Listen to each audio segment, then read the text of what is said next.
ভুল বলছি ভাই? তাহলে এসটি এসসি ভাইদেরকে যদি আইন সম্পর্কে জানিয়ে দেওয়া হতো তাহলে তারা ওই ভিড় আর পার্টির করতো না। ঠিক একইভাবে আমাদেরকে কি বলছি আমরা আইন সম্পর্কে না জানার জন্য? বলছে বাড়ি তোমাকে আমি দিতে পারি আবাস যোজনার, আমাদের দলের নাকি ঝান্ডা ধরতে হবে।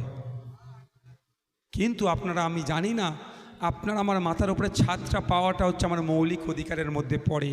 সরকার যখন শপথ গ্রহণ করছে তিনি বলছেন নাগরিক মৌলিক অধিকারকে আমি বাস্তবায়ন করব, পূরণ করব। আমরা জানি না বলে আমাদেরকে বলছে।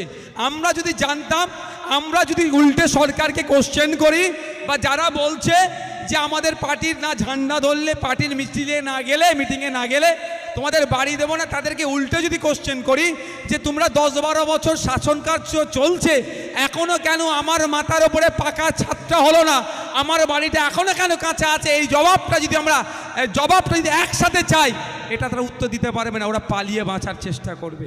কিন্তু আমরা জানি না, জানানো হয়নি। তাই এসটি এসসি ভাইদের বলবো, ওই এসটি এসসি অ্যাট্রোসিটিস অ্যাক্টের এটা ডাউনলোড করে রাখবেন ফোনে। অনেক অধিকারের কথা আছে। যারা মাইনরিটি ভাইরা আছেন, হাউতাসার মধ্যে ভুগছেন, আমি আপনাদের বলে রাখি, সংবিধানের ধারাগুলো খুলুন। কি খাবেন, কি পড়বেন, শিক্ষা প্রতিষ্ঠানে কি শিক্ষক থাকবে। এই কর্ণাটকে হিজাব নিয়ে সমস্যা হয়েছিল, দেখেছিলেন তো? কালকে আমাদের রাজ্য হতে পারে। আপনি আবার আপনার আইন সম্পর্কে না জানার ফলে করতে পারে। কিন্তু ওখানে উল্লেখ আছে শিক্ষা প্রতিষ্ঠানে কি সিলেবাস, কোন শিক্ষক নিয়োগ হবে, কি থাকবে, কি ড্রেস কোড হবে, সংখ্যালঘু ভাইয়েরা করতে পারে। সরকার শুধু টাকাগুলো দিয়ে যাবে। এটা কি আমরা পারছি? সংখ্যালঘু যারা আছেন, তাহলে আমাদের অধিকার আমরা জানতে পারছি না বলে আমরা অধিকারটা পাচ্ছি না। অধিকার কিভাবে জানবো? আমাদের তো ভবিষ্যৎ অন্ধকার করে দিয়েছে, আমাদের কাছ থেকে তো শিক্ষা কেড়ে নিয়েছে।